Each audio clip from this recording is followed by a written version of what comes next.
মিষ্টি রোদের সকালে সবাইকে আসসালামু আলাইকুম, শুভ সকাল। ব্যথারা কম হলে মেঘ হয়ে যায়, গল্প হয়ে অতঃপর চোখ ছুঁয়ে যায়। ব্যথারা অধিক হলে পাথর হয়ে যায়, অল্প আঘাতে কি আর পাথর ভাঙা যায়?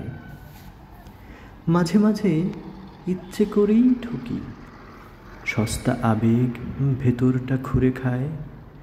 আপন মানুষদের কাছে স্বার্থের লড়াইয়ে জেনে বুঝে হেরে যায়।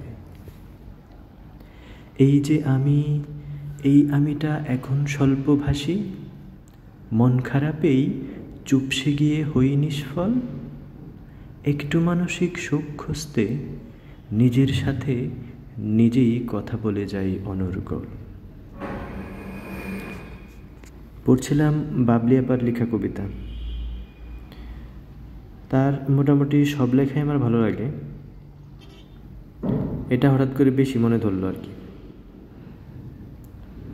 তাই ভিডিওর সাথে অ্যাড করে দিলাম।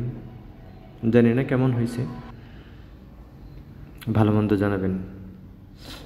আল্লাহ হাফেজ।